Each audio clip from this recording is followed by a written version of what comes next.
hanging out, partying. But then you have come here for a serious discussion and to talk about a book. I would like to welcome the panel and the author, Sabarna Roy. Then we'll have a interactive discussion between the panel and the author. And then we'll close with some questions from all of you. Sabarna Roy is quite an acclaimed author, and he has written several volumes of books, especially in the area of poetry. And he's been pretty successful in certain books which have been best-selling, especially one book called... he has written books called Frosted Glass, Pentacles, and Winter Poems, which have done so well in the market that Amazon actually created audiobooks, which have also run very, very well in the market. And he's recently come up with this book, which is an amalgam of a collection of poetry, some of his thoughts on politics, and he has much to comment on that. His personal life, his journey, and certain observations which come in the form of short stories. So welcome Sabarna Roy for this discussion. So today we'll be talking about the book Random Subterranean Mosaic. You can see the copy here. And in the panel I have 4 of our eclectic people, very close friends of Atta Galatta. And you must have, if you've been here many times, you must have met them perhaps. Start with... Okay, Samantak has been, he has published a couple of his poems in over 25 plus magazines, articles, and in online portals. He also runs Let Poetry Be as an event in Atta Galatta, and that's been pretty well received because it brings in authors and writers from across Bangalore. He's also a TEDx speaker, and you can see with the way he engages the audience, and he's able to connect various dots whenever you talk about any subject on any topic. He's able to well connect people with. Mohit, although he's a product manager by profession and he's a software engineer, but he's a poet at heart, and when you talk to him, you'll see the quietness in him and the humility with which he talks. He's also part of Anjuman, if many of you must be aware or not aware of. It's a literary club. He's written a couple of poems for children, as well as he has translated a couple of works, and perhaps engage with some of the passages from the book. So this is a very eclectic panel. If I start talking about each of them, it could be just an entire evening. Sourav is, he's a person of many hues and colors. He's a journalist, he's a poet, he's a translator. From what I've observed of him in the last few months or 6, 10 months is he organizes people for the right kind of activities, poetic or otherwise, and I'll be really looking forward to the kind of questions he's able to ask today to bring the entire group and the group over here. So Sourav, many of you must be aware of Bangalore Review, which provides an anthology of a lot of reviews of books and poems and short story collections. So he chairs that. He engages young writers across the city and across India perhaps. So look forward to very interesting ideas from you. Giving you my reaction to the book, I'm going to ask you about what reactions you've had from others, let's say your family members, your publishers. How have they reacted to this book? Now, I cannot say what is the reason behind this phenomenon. Maybe it's also to do with that now people prefer this Google Play and Kindle medium more. The feedback in Calcutta has been that mostly from new readers and my friends is that this is a different kind of a book than what I have written earlier. And earlier books people suspected were autobiographical, but now they say that it is absolutely autobiographical. So frankly speaking, it's more of an afterthought. Now I am realizing that with small chapters, even some of the people have said, that before we go to sleep, we read 3-4 chapters every night, and approximately in 20-25 days we can finish the book, and it stays with us. So it's a mixed response, and even some of the people say that it is easy to write this kind of a book. So my response has been that then try writing this kind of a book. And I have made a conscious decision of writing something more serious in the next 2 years and re-engineer my career. And I believe that you have something to say, which you have said very fleetingly in this book. Now, what you are saying fleetingly can be very critical at the point where we are existing today in India. So, write a more serious book, a longer version of the book. Could be less number of people will read it, but she also said that I can help you find a better publisher, a bigger publisher who will support the book more. Not that my publisher is not supporting me now, but bigger names attract bigger number of people. So that is all about it. So that naturally brings us to, you said that this book you didn't intend the form. Now it looks like you're going to get deeper into it, you're going to write more professionally. Does that mean you will have a particular, say, time period that in this many hours I must write this many words or anything like that now? Will you sort of formalize it a bit more? First of all, when you say professional, I would say that I do everything professionally. By professionally, I mean to achieve quality. If you mean achieving quality, I try to achieve quality in whatever I do to the best of my capability. So even if I am writing for half an hour, I try to see to it that I am writing for half an hour in the most dedicated and committed manner that I can do.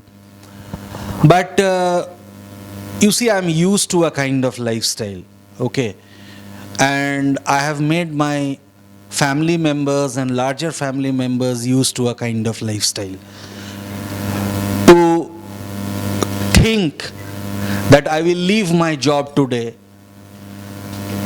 I think my family is going to abandon me, frankly speaking. And they will try to find some other alternative. So I cannot even think of doing that, so I'll have to re-engineer. I said I have to re-engineer. I have to get a good publisher, I have to re-engineer my responsibilities in the work that I am doing. But I will not definitely pursue the format in which I have written this book. Number one. Number two, I will try to write something which has, I will write a book which is not fiction, but it will have a kind of a narrative. And I think before the program when we were discussing, I will try to write a book basically on the convergence of technology, natural science, social science, and liberal arts. And what kind of impact it happens. It's a kind of a story I'm going to create of a parallel of Rashomon, that various narratives and which is coming nearest to factual. Because I have a belief that the postmodern world has thrown us a choice, whether we will look at things ideologically or whether we will look at things from the point of view of science and liberal arts. So I think these are two very different ways of looking at life. And people have to believe that. Because when people ask me what is your politics, I simply say the vertex point of natural science and liberal arts is my politics. So that is how I will look at it. Because I'll give you an example. In Anna Karenina, there is a chapter on railways. Tolstoy in 1873 could see how railways is going to disrupt human society. So that is where liberal arts, the capability of liberal arts is when at that time in the technological world, people were thinking of railways as a liberation of mankind. We have to understand one thing, that we are completely immersed in technology today. Okay, the way we are consuming art, the way we are consuming art or even literature, there could be an understanding. One of my son's friend told me, just because the book is available on Google Play, it helps me because I love reading a book on Google Play. Now, I didn't answer him because I have never read a book on Google Play. So I didn't know what is the difference between what is the habitual difference between reading a book on Google Play and reading a book in hard print. I tried Kindle, I failed. But my daughter reads books continuously on Kindle. So technology has immersed us and very unknowingly changing our habits, how we look at the world. And even what is superior and what is an inferior habit, what is more elite and what is less elite, are also being defined by the technological world. So this needs to be understood. And there is a literary way of looking at technology. I'm saying that. I'll just invite Mohit. Oh, yeah. Yeah, I don't think it's working. Yeah. I'll invite Mohit to reflect on this topic, perhaps. Yeah. How does it relate to the book? Yeah, I was like listening to him keenly, and a couple of things which came very nicely you mentioned. So one thing you mentioned, then definitely within the 6 years, and I'm coming back to the existing book. When you write the other one, we'll talk about that more, right? Because once we read that. So here, when you mentioned that these are the thoughts in 6 years, right? And the person has to contradict himself at times, and that contradiction is evident. My point is, more than contradiction, the evolution of the person is more important, right? And from that perspective, because it is written in a diary form, so is there any reason you have not written the dates on each of those thoughts or chapters which are there? Because that could have helped a reader a lot in understanding where you are coming from. You see, in the original manuscript, this is a very good question which has never been asked, but this is something, I'll tell the story behind it. In the original manuscript, dates were there. In fact, the date, month and the year was there. Now, in the last stage, in fact, production of the book took around 8 months. And in the last stage, my editor Sita Bhaskar and I were debating a lot whether we should keep the dates and the years, a number of the date, month and the year. Now, there were a lot of views about this, because if we gave the dates, it would have shown the difference. I'll be very honest with you, that some of the writings are within 3-4 days, whereas for maybe 1.5 years the writer was not writing anything at all. But actually he was writing, but he was doing the same thing repeatedly again and again, which he has cancelled it out. So Sita told me that market conditions will dictate that, as if the entire book has been written uniformly over 6 period time. But it has not been. Yeah, because that's evident from some of the stories, and that was one part. Second part I had, and we were discussing before we started the discussion, there are multiple Rahuls in the story, so which I think the answer we couldn't complete. So maybe if you haven't read, there are, like, if you read the book, there are so many Rahuls which are having a different story, and some of them seem very, very autobiographical. Some of them are definitely not, because at least two of them die, and we have the author still alive with us. So, how much is influenced? Is it real story? You just replace the name, some close friend you wanted to hide the identity, or it's all pure work of fiction? Yeah. Actually, my first book, Frosted Glass, had a story cycle of 14 stories and a poem cycle of 21 poems. I found it today that that book exists here. And all the characters of that 14 story cycle was named Rahul. Okay. Now, I will be candid enough in saying that I cannot imagine very creatively. I copy from life, and if that answers your question, it should be good enough answer. Whether I copy from your life or my life, that I'm not going to say. Right. And that's fair as well. I just wanted to close that comment. Right. I hope you. Yeah, no, because it's so many Rahuls, and the Rahul that we all have seen, the maximum is Shah Rukh Khan, right? So, Right. do you have any affiliation with that? I don't like Shah Rukh Khan at all. I don't like Shah Rukh Khan at all.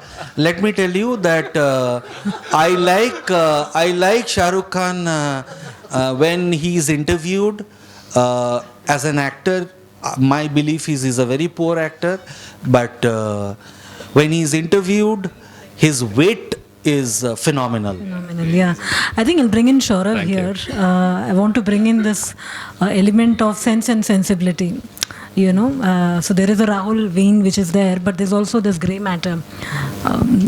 In fact, that you mentioned you don't like Shah Rukh Khan, you have mentioned it in the book also, where you have spoken about Lalu Prasad Yadav and Shah Rukh Khan in a single chapter. Now, my question is a little, I just want to understand where the soul of the book lies. As in, I was reading, and in fact I translated that essay into Hindi as well. It's an essay by an American poet. His name is Anthony Madrid. Now that essay is titled A Poet's Complaint Against Prose, where he says prose, as in it has been said repeatedly by Dante and so many other philosophers and psychologists across centuries, that all writers essentially are narcissists. The fact that we take the courage to write something down on paper and not, just let our thoughts pass, proves that we feel something special about ourselves.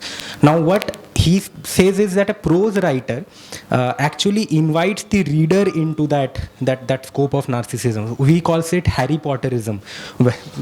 Sonali will understand it better. That we end up vouching for the protagonist, and we feel one with the protagonist as the story progresses.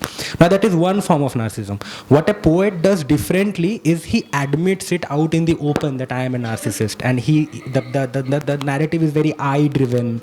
The writer opens the world to the reader, his or her own world to the reader, and invites the reader to look at. So what makes me, while reading the book, what struck me a little is this is somewhere between prose and poetry. It's not exactly prose. There are stories, there are different things that there are chapters which read like blog posts, very much like things that coming out from your own life. And of course there are some brilliant poems like Banaras, like so many other poems. Now I just want to understand, in that schema of things, where how much of the book is something that is laid out for the reader to access and find their own trajectories, find their own pathways along, and how much of it is intentional from you, as from the schema or thought process of a poet. Like how much of it is prosaic and how much of it is poetic.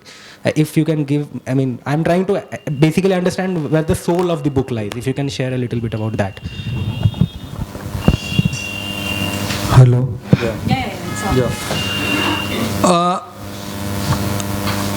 We can keep on talking about the science of writing prose and poetry, but we must all, as practicing writers, admit that so much of scheming actually doesn't go while the process of writing. What happens is you are deeply inspired. Once again, the word inspired is a cliche, but you almost feel as if you will die if you don't write what is burning inside you. Now, you have to run an industry around the business of writing, so much of these kind of, you see, I have a very simplistic view about these things. Too much of science is being driven towards writing prose or writing poetry. Like, when I read T.S. Eliot, I am deeply confused whether I am reading poetry, or I am reading prose, or I am reading theology. Similar thing happens maybe when I am reading Kundera, whether I am reading Nietzsche, or whether I am reading a story, or whether I am reading some kind of a anthropological forecast. So, and we have to all understand that the relationship of any book with the person concerned is deeply private and personal.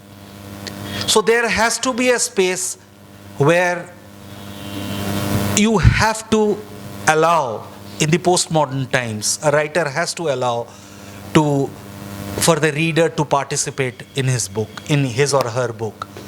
And I think I'm very confident about this book, that this book allows that kind of participation. I'll give you an example. Incomplete conversation set pieces suddenly finishes.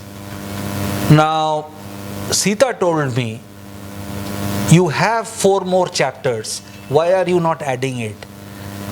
I said, don't you think an author can die and he can keep an incomplete work behind, and that could be of significance? Because when we are reading somebody's book, this is my personal experience, like I'm reading a book written by somebody, I'm wanting to know that person more, because as we read more and more books by a single author, we come to know the author's habits, use of words, and we can almost forensically understand what the author is going to do in his next book or her next book. Now this I have exercised and I have seen this almost comes true. So if I'm going to say, I do not know whether a writer is a narcissist or not. I'll not be able to comment on that, but definitely I am. But the larger point is the science part of prose and poetry, I'll not go into it. That's a large issue. Only thing is, certain things come as a poem, certain things come as a prose, certain things come as a play. I can tell you that the book actually which became a best-selling book in the 2014 Kolkata Book Fair was Abyss, because it was written on the change of power in the West Bengal political history, and it was very topical. So people found, and it was modeled on a crime thriller. So after so many years, now Saturday Club along with Telegraph is planning a dramatized version of that book on 12th of October. So, and I had planned actually that I will never be seen and heard. I'll never be seen and heard, even if none of my books sell. But then today I feel it's important to come out. So it was also, that absence was also planned in a very narcissist manner. Let me tell you that.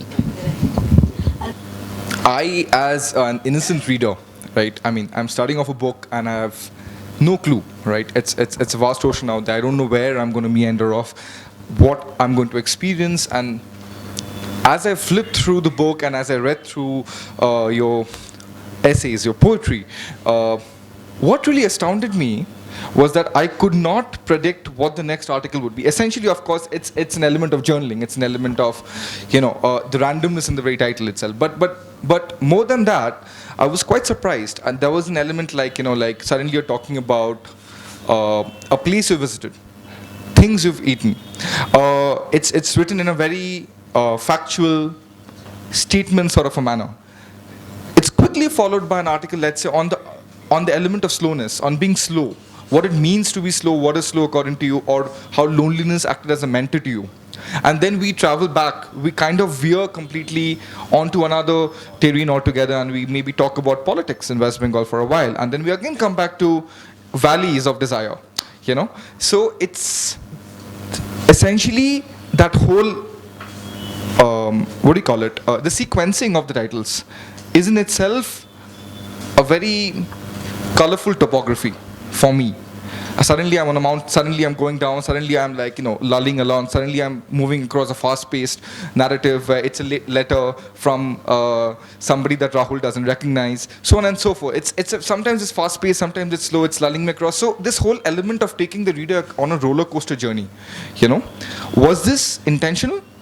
Partly it was intentional, and as far as that letter from Mrinalini is concerned, so I received a phone call from Thailand that it is a beautiful piece of work. The phone caller was a person who did his doctorate in comparative literature from my university, Jadavpur University. Professor Shoykot Banerjee is a world-renowned man. So he published that piece in his Genosis periodical also. But That's a beautiful. yeah, so he said that, how did you write it? I said to him that, Shoykot, every day I desire to get a letter from Mrinalini. So I just wanted to write down what I desire. So if there was a Mrinalini in my life, maybe I would have run away. And when you ask about I tell so many stuff in front of my wife, and my wife tells so much of revolutionary stuff to me that cannot be discussed here. Okay, so that would disturb the article of association of Atta Galatta. So, You're underestimating this. okay, okay. So the larger point one, you asked a very important question. What is the soul of the book? There is a soul of the book that is escaping yourself. If you see in every piece, there's a yearning to leave yourself. Because let me tell you, as a person, I hate myself. Because you see everything today I call the aesthetics of ethics. That is the measurement between what you say and what you do. We are all talking of climate change in an air-conditioned atmosphere. How ironical is that? So, did the air conditioning stop because of that, or what? It felt Okay. Okay. So, what I'm trying to say is, there is a soul in the book. I think so, and that I have discovered after reading the book, before the Oxford launch. Because before the Oxford bookstore launch, I felt I had actually forgotten the book, because my publisher organized a dinner at Taj Bengal between the panelists and the moderator with me. That could have been organized here also, if you could have phoned me 7 days back. That besides the point. So there I was asked many questions, which I was not able to answer just because I had forgotten the book. Because practically I'm very detached from whatever I do at the end of the day. But when I started reading the book once again, I felt that yes, I'm trying to leave myself.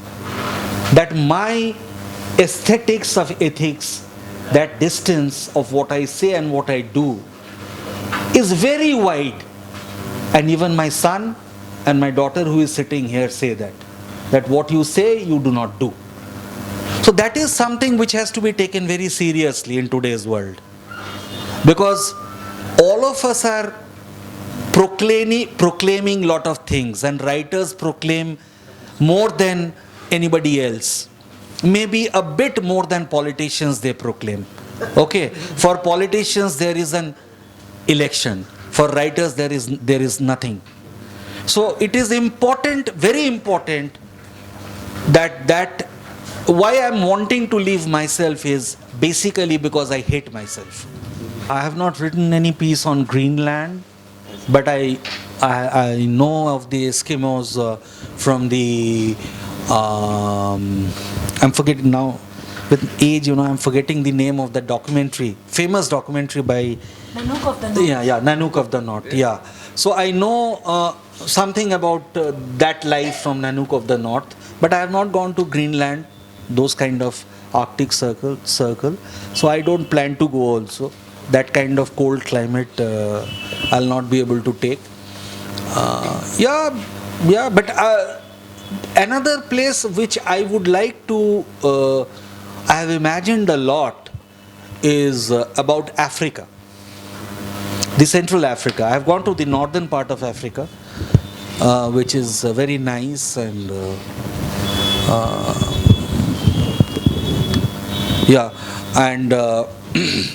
that part of the Mediterranean Sea is also beautiful. But the central part of Africa, the hot Africa, the humid Africa, which China and India are competing to eat away, practically eat away, chew away. So that part of Africa I would like to visit, honestly. Just one quick question to the audience, in fact. Oh my god, I'm really loud. No. So essentially, how many of you guys know of Netflix? Can I have a show of hands? Everybody knows about Netflix. I'll just probably talk like this. Is it better?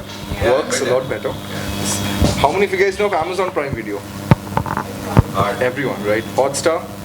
Yeah. And then I'd like to thank you and your daughter for that essay I read about movie.com. MUBI. Its movie is brilliant, and I did not know that it actually put a smile on my face literally when I read the first line on movie.com. So, and you guys talk about a particular movie in really amazing detail, and maybe you can say a few words about any other movie or your experience with movie.com, essentially. I would like to say. And I even ask your daughter to say a few words about that. So let Meghna say something about movie.com. The first time I went on to movie.com, I saw there's like a whole list of very interesting old movies that you don't really come across and you can't also download as easily as American movies. And I was very excited. But then I opened it after 5 days and I realized those movies are only there for 7 days. So that was sort of like, okay, oh God, okay, I need to watch this movie right now, right today. That kind of a feeling. But I think, if movie.com is, it's really interesting because it's different from all the other sites that I've come across. And it's not as heavily American dominated in terms of its content, and you'll find content from a lot of different places. And I think as a person interested in films and a semi-film student, I think that was very interesting, and that was nice. Thank you. Yeah, I will tell you, I have written about movie.com, and I learned it from my daughter, and very recently I watched a documentary Now, I'll tell you the experience of that has a historical significance, that documentary. What she did not say, I'll supplement. You see, movie.com is directly funded by Venice Film Festival, Locarno Film Festival, Sundance Film Festival, and Berlin Film Festival. You can watch films from varied number of geographical spaces. From America, they show mostly independent films, which Hollywood hates, although best of the Hollywood filmmakers have one time been studio filmmakers have one time been independent filmmakers themselves. So you get a peep. If you really want to get an authentic view of American life, maybe movie.com gives you that. And movie.com also gives you various kinds of European films, African films, Latin American films, and also Asian films. In fact, 3 films of Guru Dutt were featured in movie.com. The sentimentalists will be very happy about that. Now the point is, I a few days back suddenly saw because movie.com how I started with movie.com also is an interesting journey, because I was an addict to Netflix once. Between books I would watch Netflix films or Netflix TV series. Now, but I was thinking that there is too much of crime content, gangster content, and then these kind of supernatural stuff, which is not giving me satisfaction. So I was looking for satisfaction.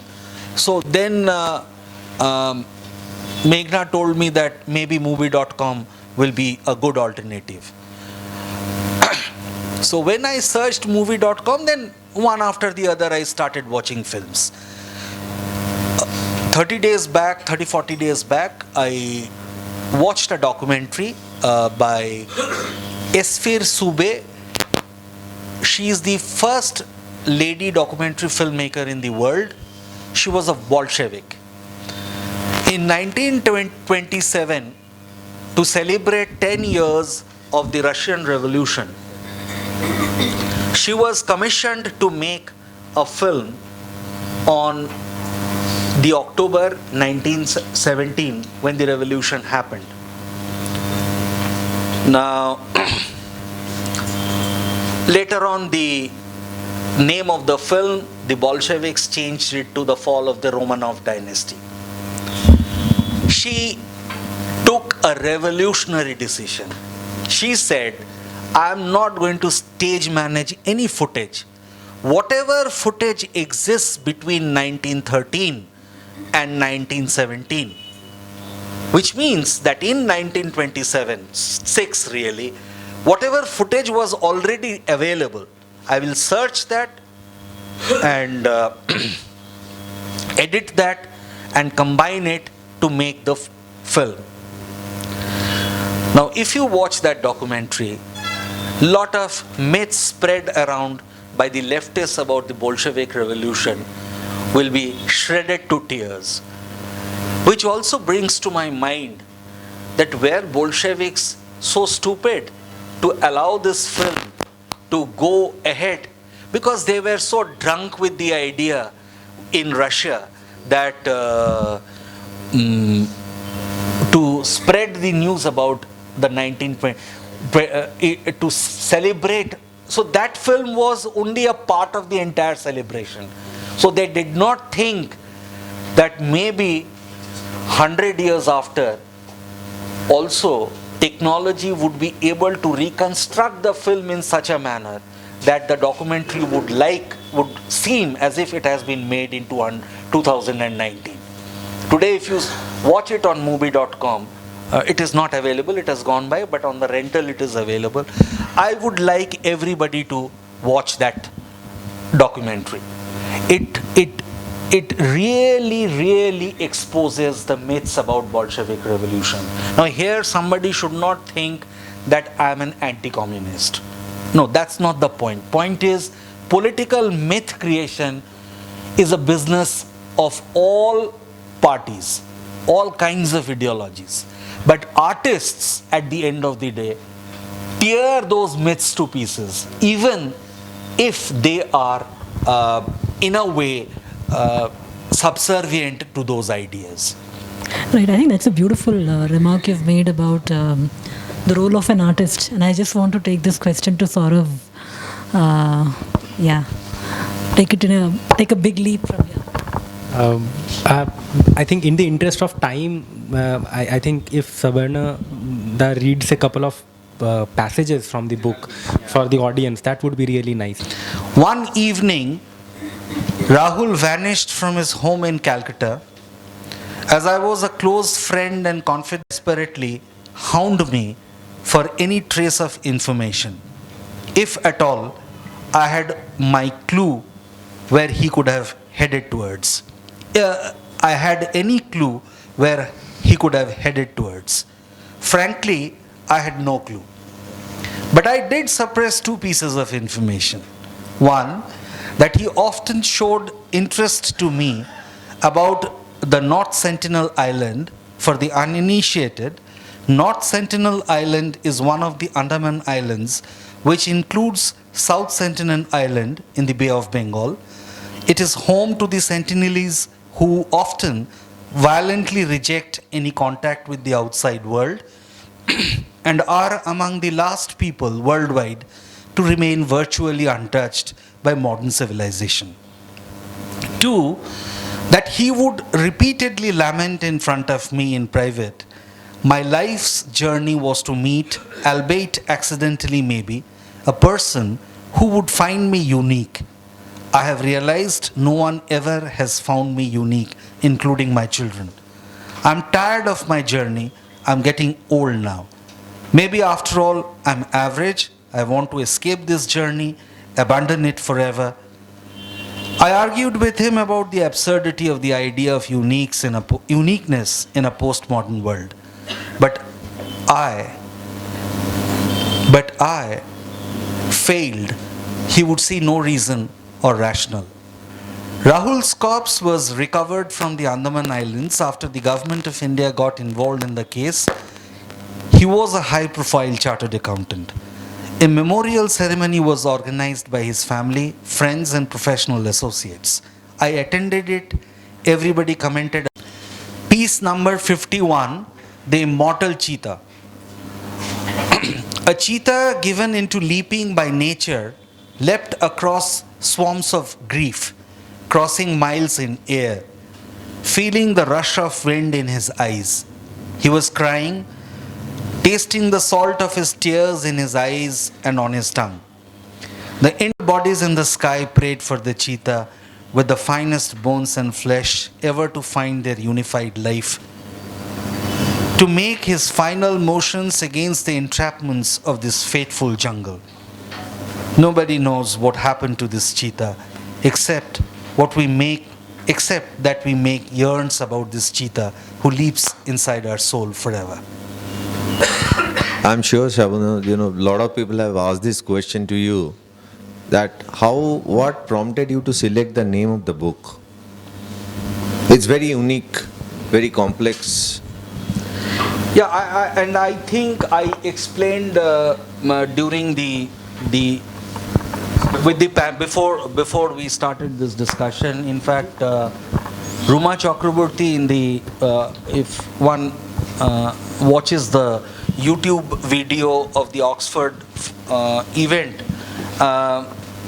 she also explained it in great detail, the aptness of the title. But I titled it because truly everything was random in the book, and everything was coming from everywhere. And subterranean because everything was coming from memory.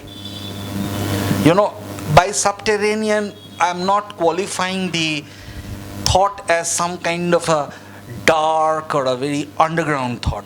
Because subterranean, I think the meaning of subterranean means probably like operating earthly.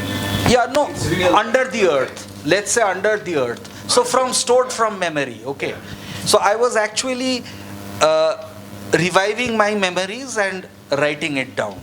And mosaic because it makes a pattern that is trying to leave oneself.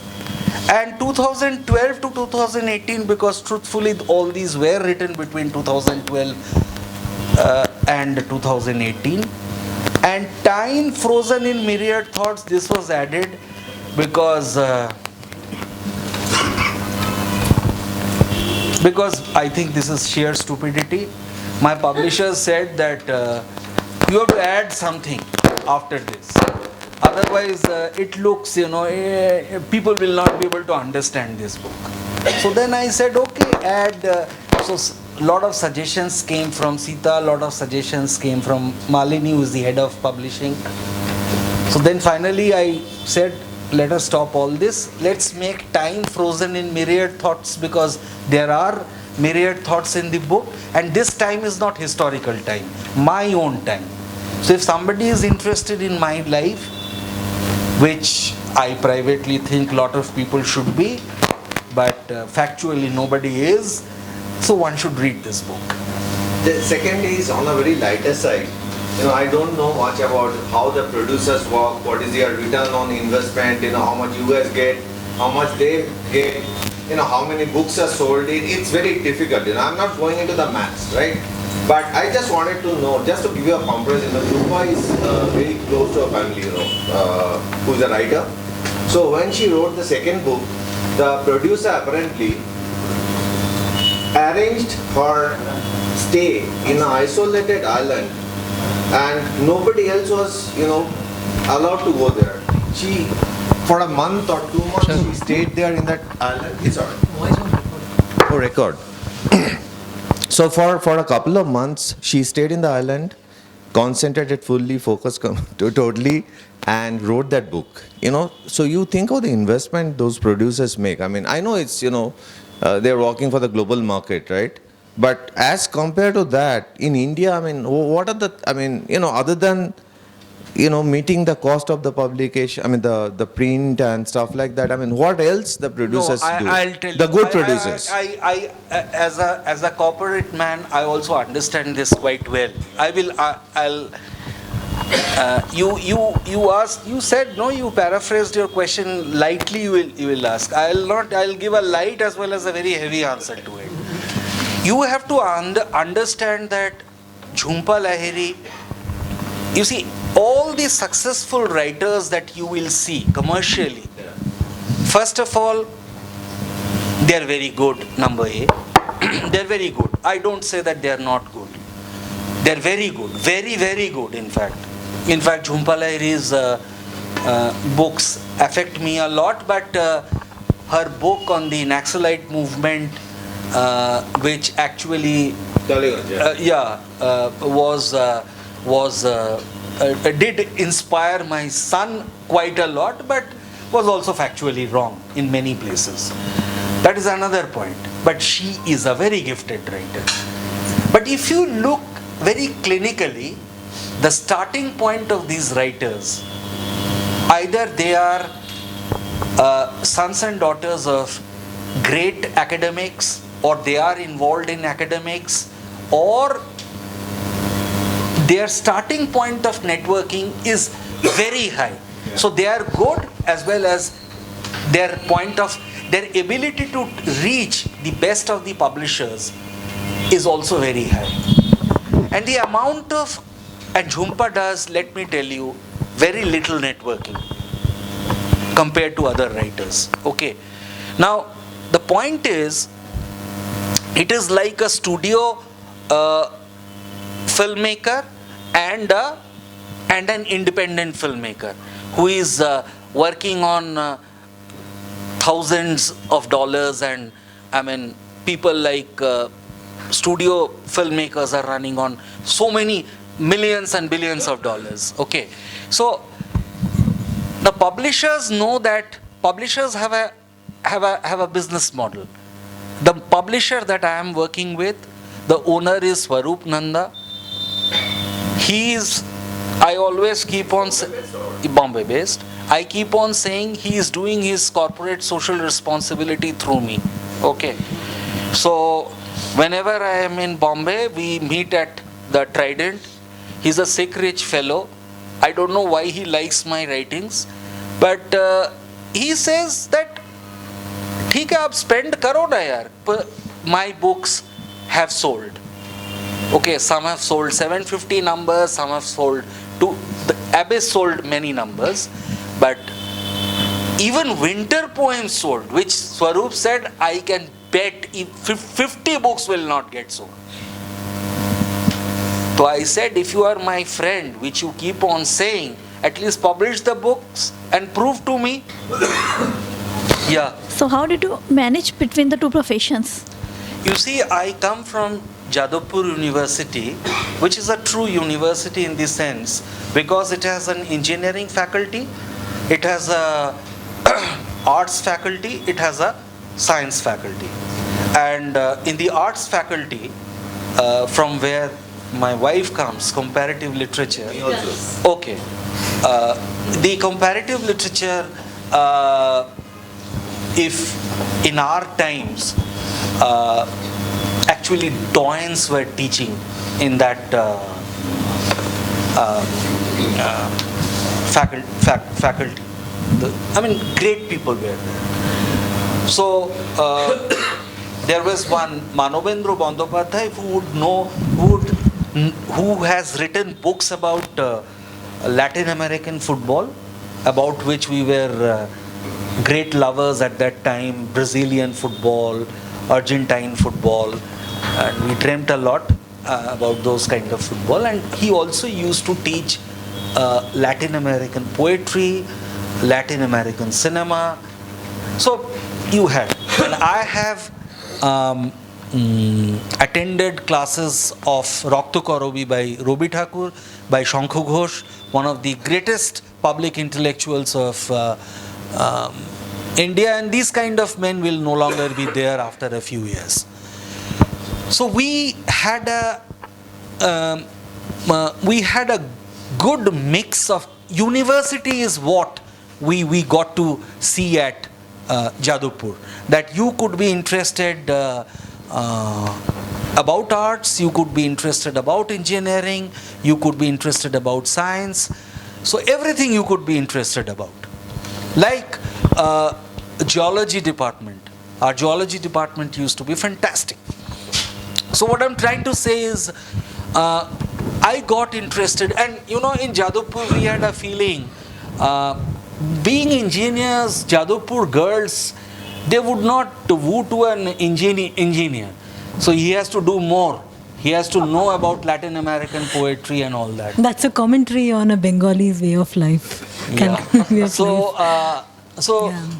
you have to start with writing poetry, you have to start with knowing about poets, but that's a good way to start about. Later on I found. So Jadavpur changed my life. Changed my life in many ways. It destroyed my life in many ways. Right. So on that poetic note, maybe I'll conclude to this program today. Yeah, I think it's symptomatic of the Bengali way of life in Calcutta. Have been in profession in journalism and learning, and I know a lot of Bengalis who have extremely eclectic and very sharp memory and great observers of life. So great to have you here, and thank you to the entire panel for being very patient and for making time for having this discussion. Thanks to all of you for coming in.